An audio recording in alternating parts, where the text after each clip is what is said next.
Hi, so today we'll have Duncan Greeley who'll be talking about Sharks 101. He's currently a senior in the University of Washington, majoring in School of Aquatic and Fishery Sciences, minoring in marine biology and QSci.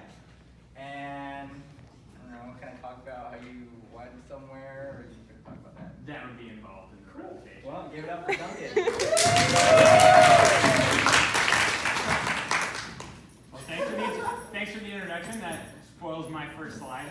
But so we were thinking, we were brainstorming, how are we going to get people involved with this club this year? How are we going to get people like excited about it? And like, what brings people together is like something that you can just really get energetic over it. And most people like get really excited about dangerous things. You got two reactions. You have like fear or excitement, you know? And I've always been an excitement person over the sharks. And I was like, hey, I've always wanted to do this presentation. My freshman year, I had a friend who suggested I do this for a class, but it had already happened, so I was bummed I missed out on my opportunity. So this is like my makeup opportunity, and this is me telling you guys, if you were quirky and weird, do it. Like, just jump into that somewhere, and this is my chance. So, how I got into sharks was in between my 9th and 10th grade. In high school, I worked at this summer camp out on Vashon Island, and I would come home in between these sessions just dog-tired, and I'd go crash at my friend's house and watch TV. And one of those sessions in between landed with Shark Week. And so I just binge-watched it for like 6 hours one day. It was unbelievably caught in. The terrible Australian accents, the sweet videos, the reenactments, everything about it was exciting to me. I was like, this is the coolest thing. I've got a new favorite animal. I'm going to talk to everybody about this. And I went back to camp and did my first ever science outreach by getting every kid from 4 foot tall to 6 feet tall saying in their worst Australian accent, "It's Shark Week." And it was so bad. We took a boat to and from camp, and like, they got to camp and everyone had heard it like 7 or 8 times. And by the end of the week, I had camp counselors who didn't know I was the one who started it, and they were going around going, who started this? I'm going to kill them. My kids never shut up. And I was like, yes. And I was like, who did that? Oh no. It was tons of fun for me. And then 4 years later, I enrolled at UW, and I was like, I'm going to do pre-med. And the only thing that had continued with this shark passion of mine was every year I watched Shark Week. But that was it. I hadn't done anything since then. So I took Bio 250, which I think a lot of you guys are in with Gigi as your FIG leader. But I took that one. I was like, hey, I'm gonna get a Natural World credit, and I'll learn some more about the ocean. That's cool. And we took a field trip up to Friday Harbor Labs, and it was just one weekend. And I looked around, and I was like, wait a second. There's money in this. You can make a career out of sharks. I was like, this is the coolest thing ever, and I changed my major. And now I'm in aquatics and fishery sciences, and I haven't thought about pre-med since. And I had another buddy who went up there too, and he was like all set on engineering, and he's now in oceanography working as a lab tech out in the University of Maryland. So it really only takes that one passionate moment to be like, nope, jump ship and join something new. So then I got past this raw appeal and into this like scientific importance, and I found out these guys are like ecosystem regulators. They do so much for us in terms of money from tourism and also how they regulate populations of other things, both from fear and their actual predation. I absorbed more and more and more and more, and I just like, this is so cool. But it all ties back to that original Shark Week where I was like, everything comes from this. Everything comes from this. This is what got me. Seeing an animal that's 2,000 pounds jump out of the water like 4+ feet and just rip a seal apart. I was like, that is the coolest thing ever. And like, I just loved it. Just as like a poll, do you think anybody in this room can jump 4 feet straight up in the air? Probably not. Probably not. Now take a 2,000 pound creature leaving water.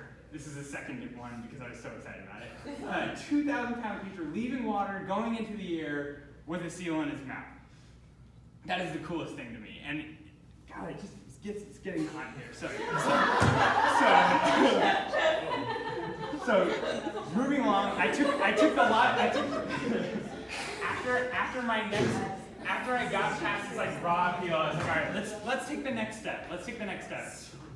Where can I go to see more sharks? Because at Puget Sound, you've got like spiny dogfish and the occasional 6-gill shark and some other random ones. I was like, all right, let's study abroad. So I went to Australia, and I was like, all right, I like scanned my courses meticulously, and I found out there's one where I could take a week-long field trip to the Great Barrier Reef. It was really expensive. I do recommend it though.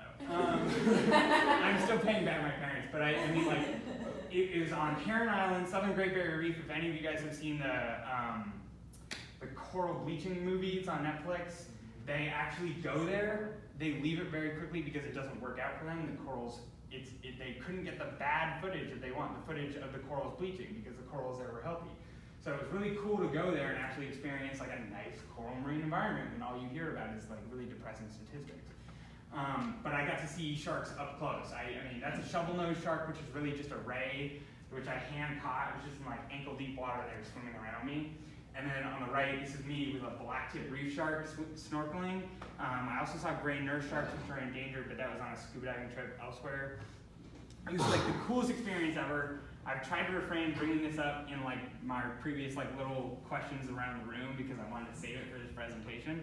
But this is just like the coolest thing to me. I had so much fun out there, and I'd like encourage everybody to like, you know, take a study abroad to go somewhere you want to and see something. Use it as something to go. So I took the next step, which was, hey, I want to recognize what got me into fisheries, what got me into marine bio.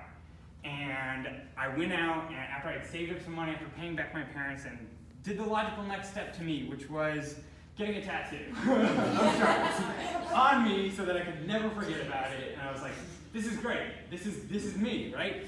I continue to collect shark things. I'm only missing 2 things right now. If you guys see shoes or boxers, let me know. The last 2 shark items. But don't tell my mom. I know some of you guys know her or will meet her. Goes for the Greeleys in the room. She does not know about this yet. She's not a big tattoo person, so it's fun to hide it. So delving more past me and into like why sharks are just awesome and really cool. And like the first thing I got into was like I took dinosaurs while I was at UW-2, which is a class they offer here, and I really don't recommend that one because when you study aquatic and fishery sciences, you get into like the now. Like these are the animals you'll go out and see today. It's so cool. You get out there and you're like, I know what that crab is. I know what that ratfish is. It's a chondrichthyes. And you like nerd out underwater. But like if you're into dinosaurs, you're digging up dirt and rocks, and that's like the modern day thing. You're like, what? This isn't cool. But Jurassic Park and Jurassic World are like my favorite movies. Like, shouldn't dinosaurs be cool? So that's just like a little passion rant of mine. I think sharks are cool for a billion reasons, and these are just some like facts about them.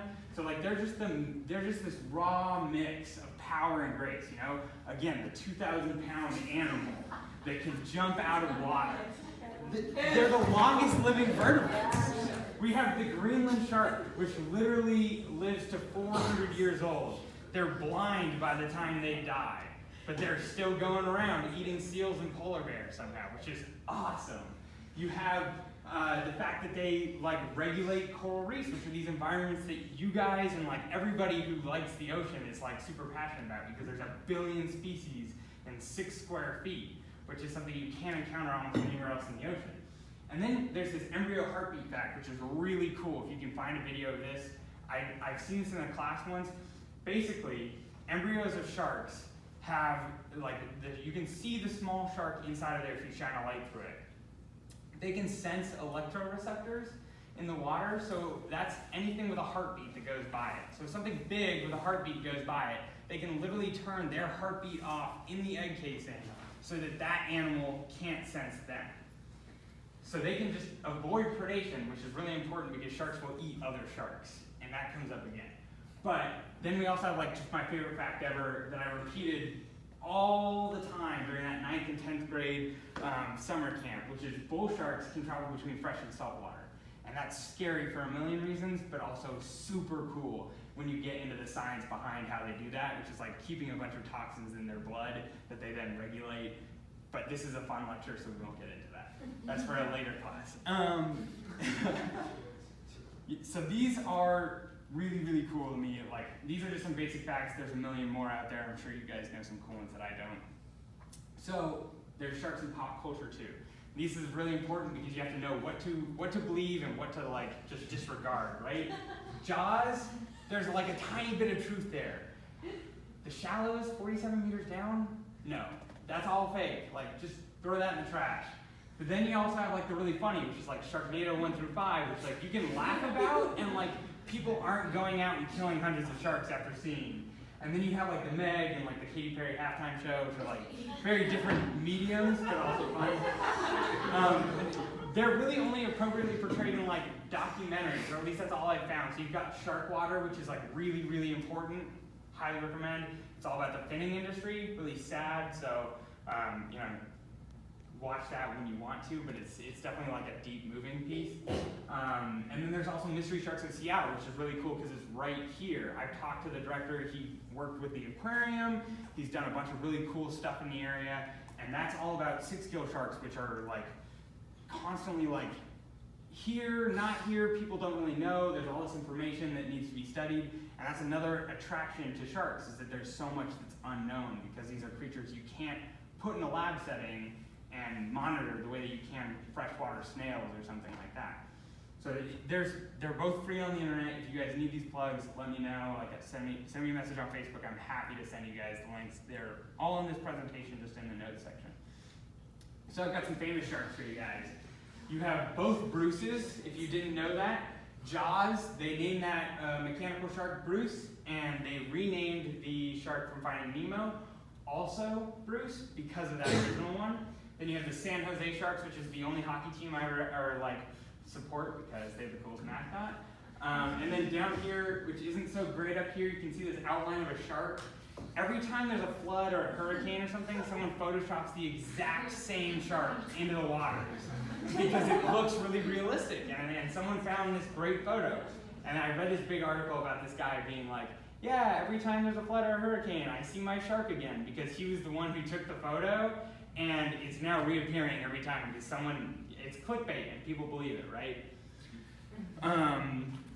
So then we get to sharks in history. So there's only this negative connotation to their historical events, which are basically, there's been all these major attacks in history. So we have the USS Indianapolis, which is the largest shark attack in history. In World War II, an American boat went down, and hundreds of people were literally picked off by sharks because it makes a ton of noise. There's all these chemicals in water. Everything brings these sharks in. You have the Jersey Shore attacks that inspired Jaws, which were like, they're still coming up with new science on the bites of those original victims that are like leading to like, hey, we think now it's a bull shark. It wasn't the great white that we once thought. And it's like changing all this stuff. Like the fact that they can analyze old shark history and come up with new facts is really cool. Then you have Bethany Hamilton, this famous surfer, loses an arm, comes back, still a kick-ass surfer. So that's a really cool thing too. And then there's the Mick Fanning TV attack, which speaks a lot to me because it's so different from the attacks that we imagine. If you guys don't know about this, Mick Fanning's live on TV for a surfing competition, and he's sitting there, he's like waiting for his next wave, and all of a sudden, something like whips around in the water behind him, and he looks and catches it just in time. There's a shark coming at him, like just a foot from him. He like kicks, lashes out, swims, paddles into shore, retires on national TV. Says, I'm done with surfing. But it's really important to analyze not just the fact that he did this. He's unretired now, by the way. He's totally back to surfing. But it's really important to understand this shark didn't breach from underwater and rip him 4 feet into the air. This shark came up behind him and was like, what is this? And didn't have hands to figure out what he was, and so tried to bite him. And that's what human bites are. It's just devastating that when you get bit by a shark, it's 2,000 razors ripping apart your body, and they're just being gentle. You know, like if they wanted to kill us, they could, but they're not trying to. And that's why people don't need to be scared of these animals or don't need to blame them and go out and kill hundreds of these, which is like the sad side of it. So they have this really negative connotation, but really there's this cool stuff. I mean, it's really important to understand what's happening and not just jump to these conclusions. So they're really just misunderstood, which brings me to this little comment here. hopefully you guys can all read this, but it's basically a shark is like trying to help this human, and it's just really misunderstood. And it hasn't had the knowledge that everybody else does, you know, about us humans. So I'm gonna bring you to a sad point here towards the end. We have shark nets off the Australian coast that make people feel safe. Really, that just means they have a net maybe 40 feet long and maybe just 30 feet deep. And they say, yeah, you guys on the beach are safe. But you know, all it takes is a shark to swim under or even over because they're submerged a little bit. So they're not safe, but they make people feel like they're safe, and they catch all the time, not a 10-foot, 20-foot beast, but a 6-foot baby, or something that's not gonna harm a human at all. And it's really sad. And then they have, every time there's an attack in Australia and the US, people freak out and they're like, no, we need to save people, and they go out and they throw a bunch of hooks in the water, or they bait sharks up and literally shoot them. It's really sick and twisted. They get caught in bycatch all the time and killed. And there's a finning industry, which brings me back to shark water. But the finning industry, I kept it calm with this comment because I didn't want to bring everybody super down and see all these like dead sharks or a bunch of fins. But it's really sick and twisted, and it's something that like I'm passionate about stopping, but there's only so much you can do from the US. It's kind of like overturning a cultural thing. I think it can be done. A lot of people didn't think turtle soup could be overturned, but that's something that, you know, turtle populations have recovered massively because turtle soup isn't the same thing as it used to be. So hopefully we can still change that ourselves. And then just some cool tidbits and stories to finish things off. We have, this is a really cool article I read. There's a 9-foot great white shark, and they tagged it, and they were like, okay, let's follow it, right? This is how you learn about sharks. You tag them, release them, and see where they go. So it's tracking both the seawater, the depth, the temperature, all this stuff, and then all of a sudden it changed. And the temperature was now the inside of a shark. And they're like, what happened? And their best hypothesis that they could come up with was that a 16-foot great white ate the 9-foot great white that they had tracked and tagged. And they don't know the reason why, but it was a really cool thing. Then you've got this applied physics lab at UW doing actual active research on sharks. They tagged a bunch off the East Coast through a group called, I think, OSearch. And Peter Gobb is actually doing a lecture on this topic December 6th in fisheries over in like the actual thing as part of the Bevan series. And they found out that they prefer warm water eddies because they don't have to expend energy on keeping their body temperature nice, but there's tons of food around for them. So that's a really cool thing being done here at UW. And then you've got just two funny facts, which are sharks attack intercontinental land or like internet lines underwater because they emit these electrical signals that seem like an animal to them. So they literally have to line those with Kevlar to keep them from being bitten through and keep your internet up in different countries. And then in Brisbane, Australia, where I was a long time, they have floods periodically in the river, and their river is teeming with bull sharks because it's a nursery. It flooded into a golf course, and when the floodwaters receded, all these bull sharks were left in the water traps on the golf course. So you could be golfing, and if you hit it into the water, you weren't going to get your ball. I don't think people do usually, but you definitely weren't going to get your ball this time because there were like 9-foot bull sharks swimming around in there. And they have videos of guys like sitting, being interviewed next to like the golf course water holes and just a fin and half a shark, like trying to figure out where the hell it is. And then a personal plug, there's this movie Strange Wilderness, which is absolutely awful. It's not like well graded by any means, but I think it's like hilarious dumb humor, and they have a couple shark scenes in it that like if you just Googled shark scene Strange Wilderness, it'll give you a laugh. And I'm really excited for this year. This is my introduction. We're gonna have a lot of fun together. If you guys just want to nerd out and talk about any organism, not just sharks, I'm happy. I am happy to do that. I spent an entire year watching nature documentaries in my room while doing homework. So this kind of stuff gets me really excited. And I'm stoked to have this year with you guys. So thank you.